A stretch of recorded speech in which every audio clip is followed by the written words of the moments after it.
दोस्तों शुरू करने से पहले डिस्क्लेमर की वीडियो सिर्फ और सिर्फ एजुकेशनल पर्पस के लिए है, इन्वेस्टमेंट एडवाइस नहीं है। तो वीडियो को देखकर आप सीख सकते हो और इन्फॉर्मेशन को ले सकते हो। मार्केट ने दोस्तों गिरावट के साथ में क्लोजिंग दी है। निफ्टी की बात करें तो 360 पॉइंट्स की मंदी है। 1.49% का डिप है, यानी 1.5% के साथ में मार्केट आज गिरा। निफ्टी बैंक भी 1.5% के साथ में गिरता है। मिड कैप 1% के साथ में, स्मॉल कैप भी 1% के साथ में दोस्तों यहाँ पे आप नोट कर सकते हैं कि रुपीस भी काफ़ी गिरा है। 1% के आसपास का डिप है। और ये जो डिप होता है ना करेंसी में 1% के आसपास या 0.50% से ऊपर, ये बहुत बड़ा डिप होता है। तो आज रुपीस काफ़ी ज़्यादा कमज़ोर हुआ। साथ में आप देख सकते हैं एडवांस की जो कंपनीज है बहुत कम है, डिक्लाइन की काफ़ी ज़्यादा है। तो पोर्टफोलियोज इन्वेस्टर्स के गिरे होंगे। साथ में सेक्टर्स को भी देख लेते हैं, सब कुछ लाल निशान में जाके बंद हुआ। रियल्टी, सरकारी बैंक्स, मीडिया 2-3% के साथ में गिरा है। फार्मा और एफएमसीजी ने थोड़ा सा संभाला मार्केट को, बाकी सब कुछ लाल निशान में आके बंद हो चुका है। क्या रीज़न है इसके पीछे का, उसको चेक कर लेते हैं। किस तरह की स्ट्रैटेजी अब इन्वेस्टर्स की यहाँ पे बनेगी, उसको भी डिस्कस कर लेते हैं। फर्स्ट दोस्तों अपन चेक करते हैं कि ईरान और यूएस की क्या सिचुएशन है। कल हमने बातचीत की थी कि 14 पॉइंट्स का जो प्रपोजल है उसको ईरान रिव्यू कर रहा है। एक ड्राफ्ट दिया था, उसको तो ईरान ने रिजेक्ट कर दिया था, लेकिन जो 14 पॉइंट्स का प्रपोजल है ईरान उसको रिव्यू कर रहा है। तो काफ़ी ज़्यादा बातचीत चल रही थी कि अब ईरान मान जाएगा ये वो, लेकिन कल ही मैंने आपको कह दिया था कि ये कुछ नहीं होने वाला है। यहाँ पे ईरान इसको रिजेक्ट कर देगा, और ईरान रिजेक्ट नहीं करेगा तो फिर क्या हो गया, ट्रंप इसको रिजेक्ट कर देगा, जो भी ईरान ने रिस्पॉन्ड करना है। तो सेम सिचुएशन यहाँ पे आप देख सकते हैं। ईरान ने अल्टीमेटली उसको रिजेक्ट कर दिया और अपना प्रपोजल रखा, या फिर उसके लिए रिस्पॉन्ड किया कि मैं ये चाहता हूँ, ईरान ये चाहता है। हुआ क्या, फिर ट्रंप ने उसको रिजेक्ट कर दिया। तो अल्टीमेटली ट्रंप ने कहा ये अनएक्सेप्टेबल है। क्या कहा ईरान ने जो ट्रंप एक्सेप्ट नहीं कर पा रहा है, उसको चेक कर लेते हैं। साथ में मैं आपको पहले बता चुका हूं कि यहाँ पे देखो गोल गोल खेल खेला जाएगा जनता के साथ में, कि जनता को ये भी लगे कि हाँ दोनों कंट्रीज वॉर को ख़त्म करने के लिए तैयार है, बट एक्चुअली दोनों कंट्रीज का बहुत बड़ा फ़ायदा है इसमें। क्रूड जितना ऊपर रहेगा इंडिया का उतना नुकसान है। अल्टीमेटली ऐसा लग रहा है कि ये जो वॉर है इंडिया के अगेंस्ट में है, क्योंकि जितना क्रूड ऊपर होगा उतना ज़्यादा नुकसान है इंडिया का। चीन का भी हम मान सकते हैं, लेकिन चीन के पास में स्टॉक पाइल बहुत ज़्यादा है, तो मैक्सिमम जो डैमेज है वो इंडिया का होगा। बेसिकली देखिए दोस्तों, यहाँ पे ये कहा है ईरान ने कि मुझे वॉर चाहिए ख़त्म हर एक फ्रंट पे। यूएस बात कर रहा है ईरान के लिए, लेकिन ईरान चाहता है लेबनान को भी इसमें इंक्लूड करना, जबकि इजराइल इससे अग्री नहीं करेगा, क्योंकि इजराइल अभी फाइट कर रहा है हिजबुल्ला के साथ में, मिलिटेंट ग्रुप है। ईरान इस पे एग्री नहीं कर रहा है, और ऑब्वियस ईरान करेगा भी नहीं इस पे अग्री, क्योंकि बात चल रही है ईरान और यूएस की। ईरान के ऊपर बातचीत चल रही है, तो प्रपोजल भी ईरान को लेकर होगा। बट ईरान यहाँ पे चाहता है कि हर एक जो कंट्री ईरान के साथ में है, जिसको ईरान बैक करता है, वो भी इस प्रपोजल में आए। उसको लेकर ट्रंप अग्री नहीं है। और भी काफ़ी सारी चीज़ें हैं जो ईरान ने चाहिए, जो पहले से चली जा रही है कि ब्लॉकेड हटे ये वो। तो ठीक है, यहाँ पे बस बेवकूफ़ बनाने की कोशिश की जा रही है आम जनता को। एक्चुअली ये जो वॉर है लंबी चलेगी। साथ में अब ये न्यूज़ आपने सुन ली होगी, टीवी पर भी काफ़ी आ चुकी है, यूट्यूब चैनल पर भी काफ़ी आ चुकी है। इसको थोड़ा सा डिटेल में अपन चेक करते हैं और समझते हैं कि कैसे इम्पैक्ट होगा मार्केट के ऊपर, क्या करना चाहिए क्या नहीं करना चाहिए। क्योंकि इस अपील को लेकर या रिक्वेस्ट को लेकर काफ़ी सारे व्यूज़ हैं, जिसमें कई लोग अग्री कर रहे हैं, कई लोग डिसअग्री कर रहे हैं। देखिए दोस्तों, अपील कुछ ऐसी है। मोदी जी ने ये अपील की है इंडियन से कि वर्क फ्रॉम होम करें, लिमिट करें अपने फॉरेन ट्रैवल को, क्योंकि वॉर अभी कंटिन्यू है। अब ये जो लिमिट है ये 1 साल तक के लिए रिक्वेस्ट की है। कोई रूल रेगुलेशन ऐसे लगाए नहीं अभी तक, लेकिन जस्ट एक रिक्वेस्ट है। और क्यों है उसको चेक कर लेते हैं। अगर अपन ने ये रिक्वेस्ट मान ली तो क्या हमारी कंट्री का बेनिफिट है इसमें या नहीं है, उसको चेक कर लेते हैं। देखो, वर्क फ्रॉम होम ये जनता के ऊपर डिपेंड नहीं करता, ये कंपनीज के ऊपर डिपेंड करता है। लेट्स सी कि कंपनीज इसको किस तरह से देखती हैं। बाकी फॉरेन ट्रैवल डिपेंड करता है अपने ऊपर। क्यों अपन ये सब चीज़ें करेंगे, क्योंकि हमारी जो देश की करेंसी है वो स्ट्रांग हो, वीक नहीं हो। फॉरेन ट्रैवल करने पर हम डॉलर्स में पे करेंगे आगे जाके, और जितनी डॉलर की करेंसी ट्रेड होगी उतनी ही उनकी वैल्यू बढ़ती है और रुपीज़ की वैल्यू घटती है। ठीक है। साथ में देखिए दोस्तों, एक और यहाँ पे बात कर दी। कल ही मैंने एक वीडियो आपको दिया था इन्फ्लेशन से लड़ने के लिए, और गोल्ड की वैल्यू बताई थी मैंने आपको, और फिर उसके बाद में क्या किया, मोदी जी ने यहाँ पे अपील कर दी। चलो ठीक है, कोई बात नहीं। अब देखिए यहाँ पे पीएम मोदी ने अपील की है कि गोल्ड मत खरीदो। जी हाँ दोस्तों, गोल्ड मत खरीदो, कम से कम 1 साल तक गोल्ड मत खरीदो, क्योंकि इससे क्या होगा, रिड्यूस होगी इंडिया की डॉलर आउटफ्लो। यानी डॉलर जब भी खरीदा जाता है, जैसे मैंने आपको कल की वीडियो में समझाया था कि अगर आपको यूएस करेंसी का फ़ायदा उठाना है जो कि तेज़ी से बढ़ रही है, तो आपको क्या करना पड़ेगा, यूएस स्टॉक्स में इन्वेस्ट करना पड़ेगा, जो कि आप नहीं कर सकते हैं, सरकार ने उसके ऊपर बैन कर दिया, अब लिमिट हिट हो चुकी है, नहीं कर सकते उसमें इन्वेस्टमेंट। तो एक ऑप्शन अपने पास में है गोल्ड खरीदने का, क्योंकि गोल्ड भी डॉलर्स में ही आता है। हम क्या करते हैं, हम जो भी गोल्ड खरीदते हैं उतना गोल्ड खरीदने के लिए सरकार को इंपोर्ट करना पड़ता है, और उस इंपोर्ट के लिए सरकार को डॉलर चुकाने होते हैं, तो डॉलर में ही आता है। तो गोल्ड की वैल्यू क्यों बढ़ती है यहाँ पे इंडिया में ज़्यादा बाहर के कंपैरिजन में, क्योंकि एक तो गोल्ड की तेजी आ रही है, सेकंड करेंसी बेनिफिट मिल रहा है, तो गोल्ड में ज़्यादा फायदा होता है इंडिया के अंदर। जैसे आपने देखे ईटीएफ ज़्यादा चलते हैं नेस्टे के कंपैरिजन में, क्योंकि उसमें करेंसी की वैल्यू इंक्लूड होती है। सो यहाँ पे वो सिचुएशन है। सो अब दोस्तों यहाँ पे समझ लेते हैं कि अगर अपन ने मोदी जी की बात मान ली तो अल्टीमेटली अपना बेनिफिट है, यानी कंट्री का बेनिफिट है या नहीं, उसको चेक कर लेते हैं। ठीक है, क्योंकि दो व्यूज़ हैं, कई लोग कह रहे हैं कि ऐसा कैसे कह दिया मोदी जी ने, और कई लोग कह रहे हैं कि नहीं यार सही बात है, अपनी कंट्रीज का इसमें, अपनी कंट्री का इसमें बेनिफिट है।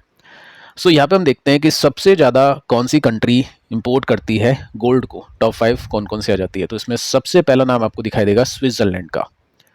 जी हाँ दोस्तों, $100 बिलियन का खर्चा करती हैं, या पिछले साल खर्चा किया गोल्ड को खरीदने के लिए। चीन जो अभी के समय सेकंड नंबर पे आ चुका है। चीन का देखो फंडा बहुत ही अलग है। चीन बेसिकली अब उन प्रोडक्ट्स को, कमोडिटीज़ को खरीद रहा है जो कि लिमिटेड है। क्रूड, दुनिया में सबसे बड़ा स्टॉक पाइल जो इंपोर्ट करके कंट्री रखती है, जो ऑयल बनाती है, प्रोड्यूस करती है, उसकी बात नहीं कर रहा हूँ जिसके पास में ऑयल प्रोडक्शन नहीं है, जो इंपोर्ट करती है, सबसे ज़्यादा स्टॉक पाइल है चीन के पास में, जमा कर रखा है बहुत सारा ऑयल। अब सोना भी खरीदना शुरू कर दिया, क्योंकि सोना भी लिमिटेड है। तो चीन आ चुका है सेकंड नंबर पे। उसके बाद में इंडिया, आप देख सकते हैं $72 बिलियन का यहाँ पे अपन ने पे किया था पिछले साल इंपोर्ट का बिल। सो इंडिया यहाँ पे आ चुका है तीसरे नंबर पर। उसके बाद में यूके है, उसके बाद में हांगकांग है। ठीक है, आगे चलते हैं, हम ये चीज़ चेक कर लेते हैं कि कैसे अपना इंपोर्ट बिल बढ़ा, कैसे अपन डॉलर पे कर रहे हैं। सो यहाँ पे आप देखोगे ना, 22-23 में जस्ट $35 बिलियन हमने पे किए थे 750 टन सोना उठाने के लिए। हमारी रिक्वायरमेंट ऐसी कुछ है 700-750 टन के आसपास। ठीक है, 2024 में हमने 30% ज़्यादा पे किया, $45 बिलियन, यानी $10 बिलियन एक्स्ट्रा पे किए, उतना ही या उसी के आसपास का सोना उठाने के लिए 780 टन। फिर हमने वापस से 27% ज़्यादा पे किया, $58 बिलियन का, उससे भी कम सोना उठाने के लिए। 780 से भी कम सोना उठाया, लेकिन अब हमने पे बहुत ज़्यादा कर दिया। ठीक है, डबल पे किया, 35 से या 30 का 60 हो गया यहाँ पे। उसके बाद में उससे भी कम सोना उठाने के लिए 721 टन सोना उठाने के लिए यहाँ पर अपन ने पे किया $72 बिलियन का अमाउंट। सो यही रीज़न है, हम डॉलर बहुत ज़्यादा पे कर रहे हैं बट सोना अपने हाथ में कम आ रहा है। तो इस वजह से जो अपनी करंट डेफिसिट है, या फिर जो अपना रिजर्व है, अपनी करेंसी है, वो वीक हो रहा है। ठीक है, आगे चलते हैं, यहाँ पे अपन चेक कर लेते हैं कि क्या रीज़न है ग्रोथ के पीछे का। देखो, पहली चीज़ तो वॉल्यूम ही है, क्योंकि अपन को जितनी वॉल्यूम चाहिए अब हम उतनी खरीदेंगे तो सही, बट उसकी जो प्राइस है वो बढ़ रही है। तो प्राइस बढ़ने के पीछे का रीज़न है कि सोना इंडिया ज़्यादा इंपोर्ट कर रहा है, ज़्यादा प्राइस पे भी खरीदने के लिए तैयार है, तो प्राइस गिरेगा ही नहीं, क्योंकि ज़्यादा प्राइस भी अपन पे करने के लिए रेडी है। ठीक है, तो ये एक रीज़न है।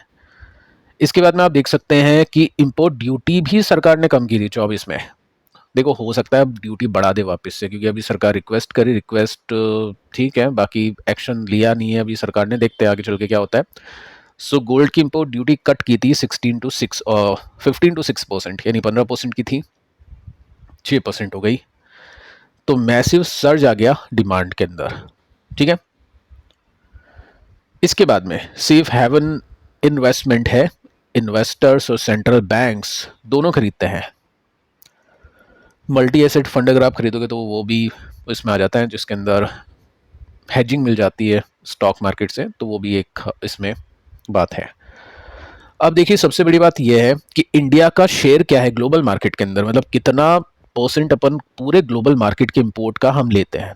तो यहाँ पे आप देख सकते हैं अपना है 30% पूरी दुनिया का गोल्ड इंपोर्ट का पार्ट, 30%, यानी एक क्वार्टर आ गया अपने इसके अंदर। और उसके पीछे का रीज़न है ज्वेलरी कंजप्शन, 30% ग्लोबल ज्वेलरी की डिमांड इंडिया में है। देखो इंडिया की वजह से ही सोना है एक्चुअली। अगर इंडिया नहीं खरीदे सोना या इंडिया यूज़ करता है सोना ज्वेलरी के अंदर जो बाकी कंट्रीज़ नहीं करती, तो सोना सोना रहे नहीं, इतना प्राइस सोने का हो ही नहीं।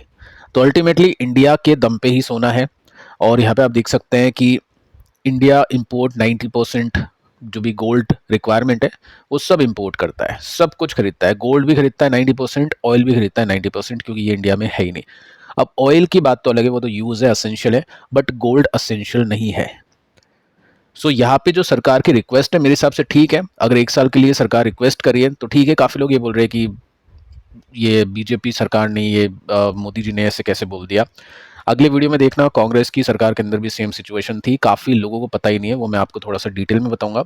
और ट्रंप पता नहीं क्या क्या कहता है अपनी जनता को, किस तरह से बातचीत करता है, कभी क्या कभी क्या। एटलीस्ट यहाँ पे सेंसिबल बातचीत की है सरकार ने, क्योंकि सरकार ऑब्वियस यहाँ पे लॉजिक दे रही है, पीछे लॉजिक आपके सामने है, क्योंकि अपनी कंट्री का ही फायदा अल्टीमेटली अपने जो पूरे पोर्टफोलियो का है, इन्वेस्टमेंट का है, इन्फ्लेशन का है, सब कुछ फायदा यहाँ पे है। ठीक है। सो ये कोशिश है सरकार की, एक रिक्वेस्ट है, देखते हैं जनता इसको किस तरह से लेती है। सो यहाँ पे सिंपल सा मैसेज इनका कि डॉलर को सेव करें, जो अपने पास में है उसको रखें, नहीं तो डॉलर खत्म हो जाएगा तो फिर क्या करेंगे, रुपीज़ की वैल्यू भी ख़त्म है। फॉरेन ट्रैवल पे भी खर्चा होता है डॉलर्स के अंदर, तो वो नहीं करे थोड़े टाइम तक के लिए। टोटल इंपोर्ट बिल हम देखें पूरे, मतलब जितना भी अपन इंपोर्ट करते हैं वो 775 बिलियन डॉलर्स का है, जिसमें 4 कमोडिटीज़ आ जाती है 240 प्लस बिलियन की। ठीक है। जिसमें आप देख सकते हैं गोल्ड सबसे ऊपर है 134 बिलियन, सॉरी क्रूड सबसे ऊपर है 134 बिलियन। अब क्रूड में अपन नहीं बोल सकते, ऐसा नहीं कर सकते कि पेट्रोल खर्च मत करो। यहाँ पे कोशिश की है सरकार ने बोलने की कि फालतू पेट्रोल खर्च नहीं करो, लेकिन ठीक है क्रूड तो लगेगा जो भी लगेगा। गोल्ड में अपन रोक सकते हैं, वेजिटेबल ऑयल में अपन नहीं रोक सकते हैं, फर्टिलाइजर में भी कोशिश की है सरकार ने कहने की, बट अल्टीमेटली अपने हाथ में है गोल्ड का इन्वेस्टमेंट। तो यहाँ पे सरकार ने ये समझाने की कोशिश की है, अगर गोल्ड की डिमांड ड्रॉप होती है 1 साल में 30-40% की डिमांड भी अपन कम कर देते हैं ना, यहाँ पे पूरी 72 बिलियन की बात नहीं कर रहा हूँ, उसकी आधी या 30-40% भी, तो भी अपन 20 से लेकर 25 बिलियन डॉलर्स बचा सकते हैं, जो कि बहुत होता है। 50% से अपन 36 बिलियन डॉलर्स बचा सकते हैं। सो पॉइंट ये है कि क्या ऐसा होगा या फिर नहीं। देखो दोस्तों, देश की जिस तरह से जनता है ना अपनी, मेरे हिसाब से अब गोल्ड ज़्यादा खरीदेगी जनता, ऐसा मुझे लगता है। बाकी आपको क्या लगता है आप लिख सकते हैं कमेंट के अंदर, क्योंकि जितने भी मैंने देखे अभी कमेंट्स या जो भी रिव्यूज़ वो सब अगेंस्ट है। बाकी लॉजिक कोई समझता नहीं है, बट ठीक है, कोई बात नहीं, ये सब चीज़ें चलती रहेगी। तो हम आते हैं यहाँ पे निफ्टी की सिचुएशन को देखने। निफ्टी जैसा कि मैंने आपको कहा था कि साइडवेज रहेगा, कोशिश कर रहा है उस बेसिस में। सो यहाँ पे आप नोट कर सकते हैं सपोर्ट पे अब निफ्टी आ चुका है। अब ये साइडवेज रहने का मतलब है कि यहाँ से ऊपर जाना होगा, अगर ये टूट गया तो फिर दिक्कतें बढ़ेगी, फिर ये सपोर्ट है और उसके बाद में तो फिर यहाँ पे सपोर्ट है, क्योंकि निफ्टी का जो गैप है वो फिल होने की कोशिश करेगा। सो बेसिकली मार्केट के गिरने का पीछे का जो रीज़न है वो यही है। पहला है पीएम मोदी की जो गुजारिश है वो, सेकेंड है ईरान का प्रपोजल एक्सेप्ट नहीं करना या यूएस का भी रिजेक्ट कर देना, तो दोनों कंट्रीज़ में वॉर कंटिन्यू रहेगी और उसका जो इम्पैक्ट इंडिया पे होगा। सरकार ने थोड़ी सी इम्पैक्ट कम करने के लिए रिक्वेस्ट तो की है, बाकी देखते रिक्वेस्ट एक्सेप्ट होगी या फिर नहीं, चेक करते हैं। आगे की वीडियोस में वो डिस्कशन करते हैं। बाकी पिछले वीडियोस को आप देख लेना। मिलते हैं नेक्स्ट वीडियो में, तब तक के लिए बाय बाय।